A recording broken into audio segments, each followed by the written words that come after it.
El canal Más Cerca de Cristo les ofrece una cordial y sincera bienvenida a este video en el cual estaremos haciendo la lectura de la lección de Escuela Sabática número 4 para este trimestre, titulada Ver el rostro del orfebre.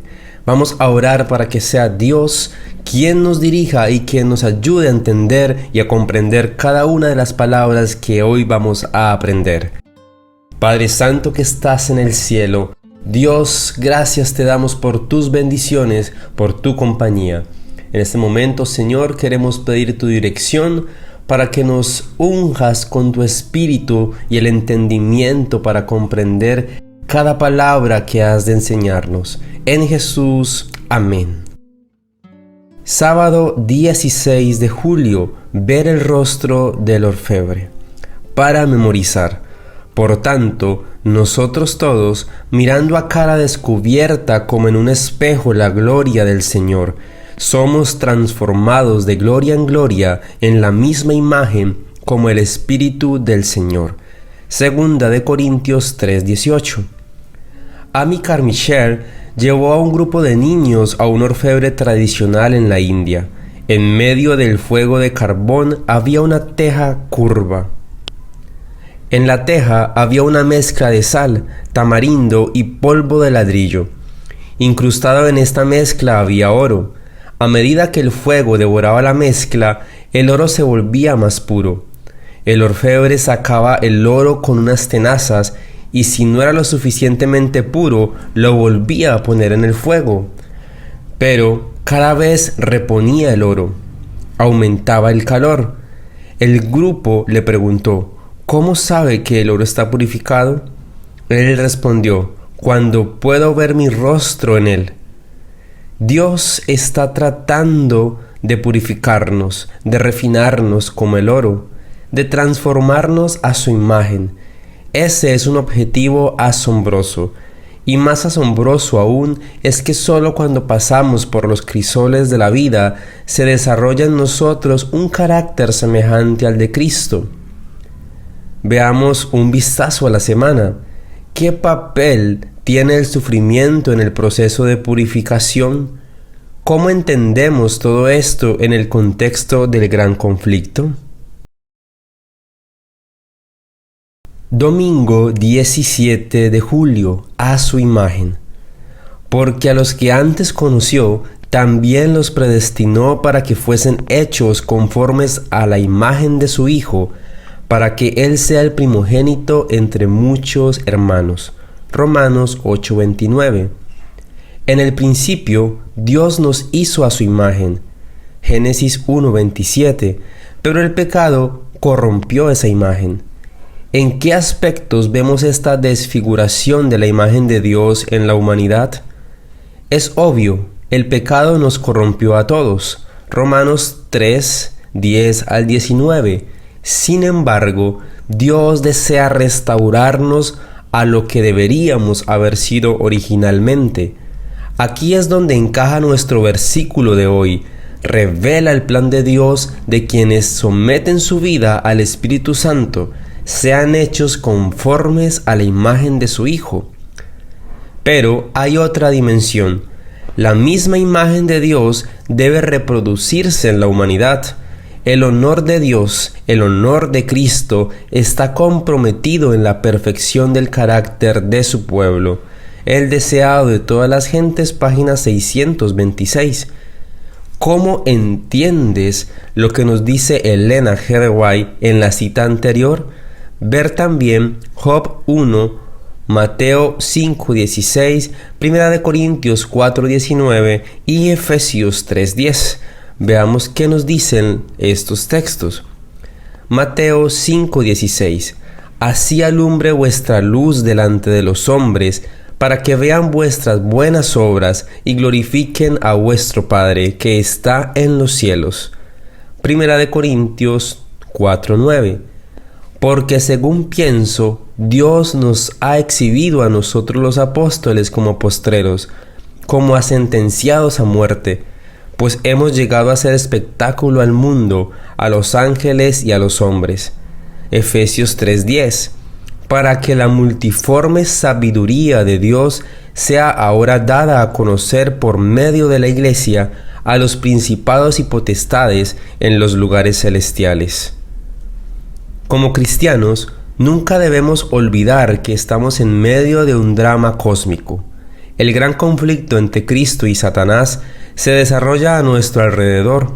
La batalla toma muchas formas y se manifiesta de diversas maneras, y aunque hay muchas cosas ocultas, podemos entender que como seguidores de Cristo tenemos un rol que desempeñar en este drama y podemos honrar a Cristo con nuestra vida. Imagínate estar en el campo de un estadio enorme. Sentados en las gradas a un lado, están los seres celestiales leales a Dios. Del otro lado están los seres que han caído con Lucifer. Si tu vida durante las últimas 24 horas se jugara en ese estadio, ¿qué equipo tendría más para festejar? ¿Qué te dice tu respuesta sobre ti? Lunes 18 de julio. Fe en medio del fuego refinador. Una cosa es estar en una batalla, otra muy distinto es ni siquiera ver las fuerzas desplegadas en esa batalla. En cierto sentido, esto es lo que enfrentamos como cristianos. Sabemos que las fuerzas están allí, podemos sentirlas en nuestra vida, y no obstante, tenemos que seguir adelante por fe, confiando en el invisible. Hebreos 11:27. Lee Job 23, 1 al 10. ¿Cuál es la esencia de la lucha de Job? ¿Qué es lo que no se ve? Al mismo tiempo, ¿qué acepta por fe a pesar de todas sus pruebas? Veamos qué nos dice Job 23, 1 al 10. Respondió Job y dijo: Hoy también hablaré con amargura, porque es más grave mi llaga que mi gemido. Quien me diera el saber dónde hallar a Dios, yo iría hasta su silla, expondría mi causa delante de él y llenaría mi boca de argumentos. Yo sabría lo que él me respondiese y entendería lo que me dijera. Contendería conmigo con grandeza de fuerza. No antes él me atendería. Allí el justo razonaría con él y yo escaparía para siempre de mi juez. He aquí, yo iré al oriente y no lo hallaré, y al occidente y no lo percibiré. Si muestra su poder al norte, no lo veré. Al sur se esconderá, y no lo veré. Mas él conoce mi camino, me probará y saldré como oro. Aún en medio de sus terribles pruebas, Job confió en Dios. A pesar de todo, Job estaba decidido a resistir, y una de las cosas que le dio perseverancia era de oro. No una medalla de oro, sino más bien al contemplar el futuro, se dio cuenta de que si se aferraba a Dios, saldría mejor, saldría como el oro. No se nos dice cuánto sabía Job de lo que sucedía detrás de escena. Sin importar cuánto le era oculto, de todos modos, soportó el fuego refinador. ¿Le temes al fuego? ¿Te preocupa el calor que generan las circunstancias? Quizá, como en el caso de Job, el calor de Dios parece inexplicable. Puede ser la dificultad de adaptarse a un trabajo nuevo o a una casa nueva. Podría ser tener que sobrevivir al maltrato en el trabajo o incluso dentro de tu propia familia. Podría ser una enfermedad o una pérdida económica. Por más que resulte difícil de entender, Dios puede usar estas pruebas para refinarte y purificarte y resaltar su imagen en tu carácter. Demostrar que era oro parecía ser un incentivo para Job aquí, algo en lo que concentrarse y que lo ayudó a superar los problemas. Este es un poderoso testimonio de su carácter, que en medio de todo el dolor y sufrimiento pudo sentir la realidad del proceso de purificación. Además, por más que no entendiera, sabía que estas pruebas lo perfeccionarían. Según tu experiencia, ¿cómo refinan y purifican las pruebas? ¿De qué otro modo podrías refinarte aparte del sufrimiento? Martes 19 de julio, las últimas palabras de Jesús. Jesús estaba en Jerusalén a punto de morir. Según el Evangelio de Mateo, Jesús dedica la última hora de enseñanza antes de la Pascua a narrar parábolas a sus discípulos, incluidas las de las 10 vírgenes, las ovejas y los cabritos. Estas historias se relacionan con la forma en la que debemos vivir mientras esperamos la venida de Jesús. Por lo tanto, nunca han sido tan relevantes como en la actualidad, donde las señales del pronto regreso de Jesús están por todas partes. En la parábola de las 10 vírgenes, Mateo 25, 1 al 12, muchos comentaristas señalan que el aceite es un símbolo del Espíritu Santo. Elena de White coincide, pero también dice que este aceite es símbolo del carácter y que es algo que nadie puede adquirir por nosotros. Lee la parábola y cómo cambia el significado de la historia dependiendo de si ves el aceite como un símbolo del Espíritu Santo o como la posesión del carácter. ¿Qué implicaciones tiene esta historia para ti si el aceite representa el Espíritu Santo o un carácter semejante al de Cristo? Leamos la parábola. Entonces el reino de los cielos será semejante a 10 vírgenes, que tomando sus lámparas salieron a recibir al esposo. 5 de ellas eran prudentes y 5 insensatas. Las insensatas, tomando sus lámparas, no tomaron consigo aceite, mas las prudentes tomaron aceite en sus vasijas, juntamente con sus lámparas. Y tardándose el esposo, cabecearon todas y se durmieron. Y a la medianoche se oyó un clamor: «Aquí viene el esposo, salid a recibirle». Entonces todas aquellas vírgenes se levantaron y arreglaron sus lámparas. Y las insensatas dijeron a las prudentes: «Dadnos de vuestro aceite, porque nuestras lámparas se apagan». Mas las prudentes respondieron diciendo: «Para que no nos falte a nosotras y a vosotras, id más bien a los que venden y comprad para vosotras mismas». Pero mientras ellas iban a comprar, vino el esposo, y las que estaban preparadas entraron con él a las bodas y cerró la puerta. Después vinieron también las otras vírgenes diciendo: «Señor, Señor, ábrenos». Mas él respondió y dijo: «De cierto os digo que no os conozco». Lee la parábola de las ovejas y los cabritos en Mateo 25, 31 al 46. ¿Qué criterios se utilizan para separar las ovejas de los cabritos? Leamos lo que nos dice Mateo 25, 31 al 46. Cuando el Hijo del Hombre venga en su gloria y todos los santos ángeles con él, entonces se sentará en su trono de gloria y serán reunidas delante de él todas las naciones. Y apartará los unos de los otros como aparta el pastor las ovejas de los cabritos, y pondrá las ovejas a su derecha y los cabritos a su izquierda. Entonces el rey dirá a los de su derecha: «Venid benditos de mi Padre, heredad el reino preparado para vosotros desde la fundación del mundo. Porque tuve hambre y me disteis de comer, tuve sed y me disteis de beber, fui forastero y me recogisteis, estuve desnudo y me cubristeis, enfermo y me visitasteis, en la cárcel y vinisteis a mí». Entonces los justos responderán diciendo: «Señor, ¿cuándo te vimos hambriento y te sustentamos, o sediento y te dimos de beber? ¿Y cuándo te vimos forastero y te recogimos, o desnudo y te cubrimos? ¿O cuándo te vimos enfermo o en la cárcel y vinimos a ti?». Y respondiendo el rey les dirá: «De cierto os digo que en cuanto lo hicisteis a uno de estos mis hermanos más pequeños, a mí lo hicisteis». Entonces dirá también a los de la izquierda: «Apartaos de mí, malditos, al fuego eterno preparado para el diablo y sus ángeles. Porque tuve hambre y no me disteis de comer, tuve sed y no me disteis de beber, fui forastero y no me recogisteis, estuve desnudo y no me cubristeis, enfermo y en la cárcel y no me visitasteis». Entonces también ellos le responderán diciendo: «Señor, ¿cuándo te vimos hambriento, sediento, forastero, desnudo o enfermo, en la cárcel y no te servimos?» Entonces le responderá diciendo: «De cierto os digo que en cuanto no lo hicisteis a uno de estos más pequeños, tampoco a mí lo hicisteis, e irán estos al castigo eterno y los justos a la vida eterna. Fíjate que el rey separa las ovejas de los cabritos según sus obras, su carácter.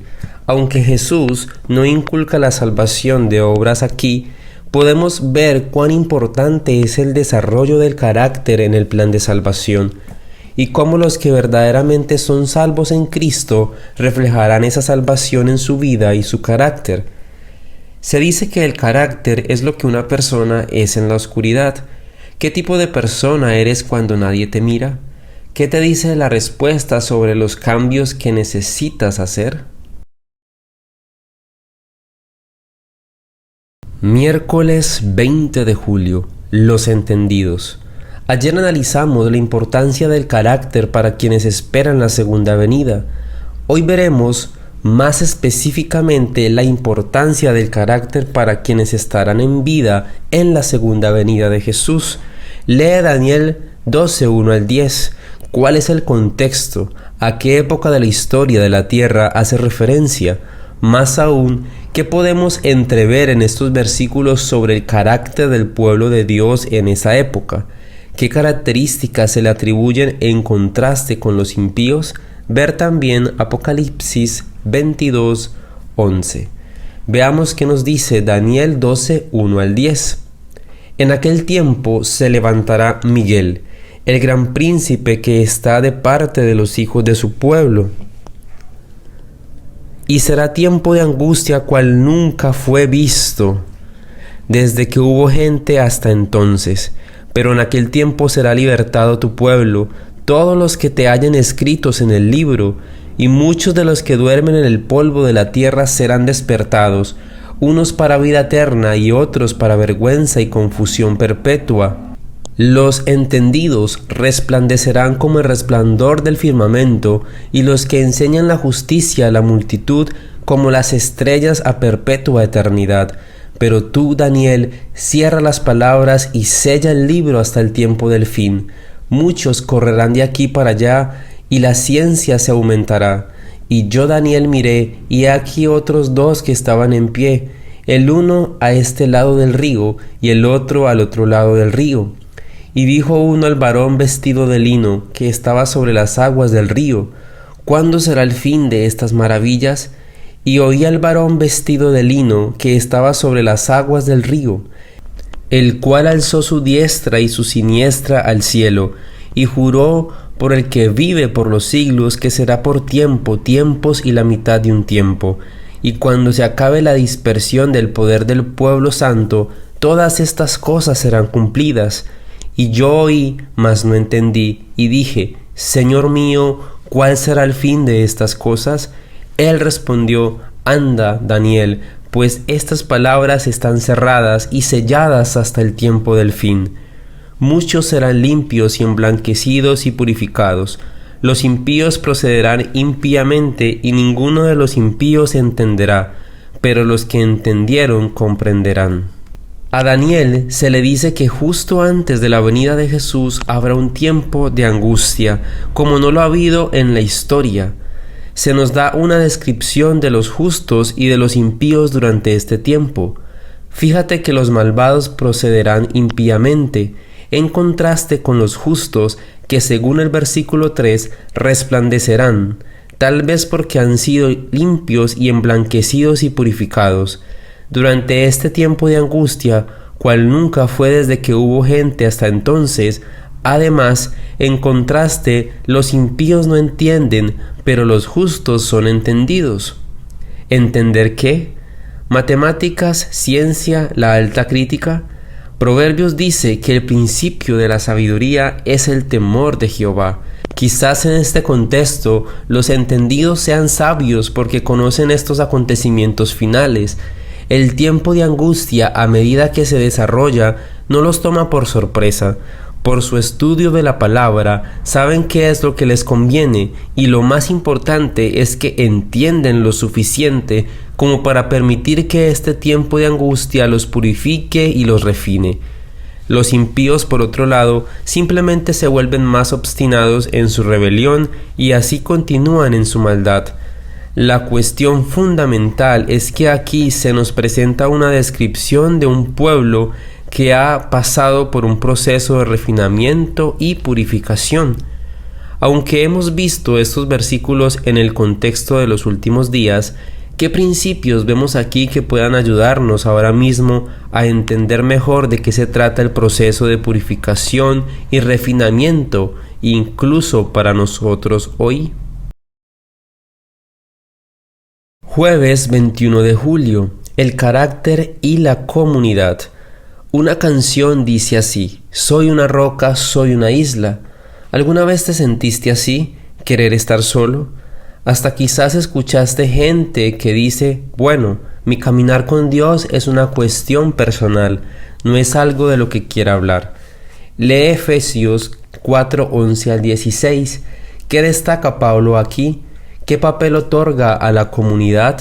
Efesios 4:11 al 16 nos dice: y él mismo constituyó unos apóstoles, a otros profetas, a otros evangelistas, a otros pastores y maestros, a fin de perfeccionar a los santos para la obra del ministerio, para la edificación del cuerpo de Cristo, hasta que todos lleguemos a la unidad de la fe y del conocimiento del Hijo de Dios, a un varón perfecto, a la medida de la estatura de la plenitud de Cristo, para que ya no seamos niños fluctuantes, llevados por doquiera de todo viento de doctrina, por estratagema de hombres para engañar, emplean con astucia las artimañas del error, sino que siguiendo la verdad en amor, crezcamos en todo en aquel que es cabeza, esto es Cristo, de quien todo el cuerpo, bien concertado y unido entre sí, por todas las coyunturas que ayudan mutuamente,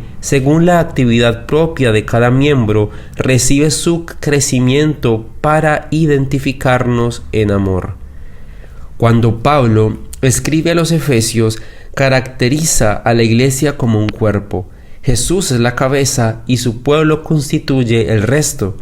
Si observas Efesios 4:13, notarás que el propósito final de vivir en esa comunidad es experimentar la medida de la estatura de la plenitud de Cristo, y para eso nos necesitamos unos a otros. Sin duda, es posible ser cristiano en soledad. De hecho, a veces es inevitable estar solo, al igual que muchos a lo largo de los siglos que fueron ridiculizados o perseguidos. Es un poderoso testimonio del poder de Dios que los hombres y las mujeres no cedan bajo las presiones que los rodean. Sin embargo, si bien esto es cierto, Pablo quiere enfatizar una verdad esencial. En la última instancia, experimentamos y revelamos la plenitud de Cristo cuando trabajamos juntos en comunión unos con otros. En Efesios 4:11 al 16, ¿qué dice Pablo que debe suceder antes que la plenitud de Cristo se pueda revelar en nuestra comunidad cristiana? ¿En qué se diferencia el testimonio de una comunidad que revela la plenitud de Cristo del de una persona que revela la plenitud de Cristo? ¿Qué implicaciones tiene esto en el contexto del gran conflicto?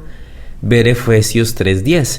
Efesios 3:10 nos dice: para que la multiforme sabiduría de Dios sea ahora dada a conocer por medio de la Iglesia a los principados y potestades en los lugares celestiales. Es fácil ser agradable cuando estás solo o con extraños, pero es mucho más difícil ser amable con los que conoces muy bien o que no te agradan. Esto significa que cuando todavía mostramos gracia y bondad por estas personas, damos un testimonio irresistible de la verdad acerca de Dios. Viernes 22 de julio, para estudiar y meditar. Lee Elena de White, Hijos e Hijas de Dios. Dios promete un nuevo corazón, página 102. También Palabras de vida del Gran Maestro, el premio inmerecido, página 335. La edificación del carácter es la obra más importante que jamás haya sido confiada a los seres humanos, y nunca antes ha sido su estudio diligente tan importante como ahora. Ninguna generación anterior fue llamada a hacer frente a problemas tan importantes. Nunca antes se hallaron los jóvenes frente a peligros tan grandes como los que tienen que arrostrar hoy. En la parábola, las 10 vírgenes necias aparecen pidiendo aceite, sin que lo consigan. Esto es un símbolo de los que no se han preparado desarrollando un carácter para permanecer en el tiempo de crisis. Es como si fueran a sus vecinos y les dijeran: «Deme su carácter o me perderé». Las que fueron sabias no pudieron compartir su aceite con las lámparas vacilantes de las vírgenes necias. El carácter no es transferible, no puede comprarse ni venderse, debe adquirirse. El Señor ha dado a cada uno la oportunidad de obtener su carácter recto mediante las horas de prueba, pero no ha proporcionado un medio por el que un agente humano pueda impartir a otro el carácter que ha desarrollado. Pasando por duras experiencias, aprendiendo lecciones del Gran Maestro, para que pueda manifestar paciencia en la prueba y ejercitar la fe, para que pueda remover montañas de imposibilidad. Preguntas para dialogar. ¿Qué significa edificación del carácter? ¿Cómo se logra esto? ¿Hasta qué punto es una prioridad visible la formación del carácter en tu propia vida y en la comunidad de tu iglesia? El estudio del jueves hablaba del importante papel de la comunidad en la vida de un cristiano. ¿Cuán bien funciona tu iglesia local como cuerpo de Cristo? ¿Cuán bien representan al Señor como comunidad? Como clase, analicen qué pueden hacer para mejorar. Como clase, consideren por qué es importante la formación del carácter, aunque seamos salvos únicamente por la fe en Jesús. Si la justicia de Cristo y su carácter perfecto son lo que nos salva, entonces ¿por qué necesitamos edificar el carácter? Helen Keller, quien era sorda y ciega desde temprana edad, escribió: «El carácter no se puede desarrollar en un contexto fácil y tranquilo. Solo al experimentar pruebas y sufrimientos se puede fortalecer el alma, aclarar la visión, inspirar la ambición y lograr el éxito». ¿Concuerdan con ella? Analicen la conexión entre el carácter, el sufrimiento y el gran conflicto. Mis queridos y apreciados hermanos, Dios les bendiga. Es un placer y un honor poder compartir con ustedes estas palabras de amor que el Señor quiere darnos a entender. Como hijos e hijas de Dios, como cristianos adventistas del séptimo día, damos gloria a nuestro Dios porque nos permite aún estudiar su palabra de forma libre y que podamos tener estos mensajes en nuestro corazón para cuando llegue el día final poder estar firmes en la prueba. Agradecemos a cada uno de ustedes por quedarse hasta el final. Esperamos que puedan compartir este video y que muchos puedan también conocer al Señor Jesús por medio de su palabra. Dios les bendiga, Dios les guarde, es mi deseo siempre.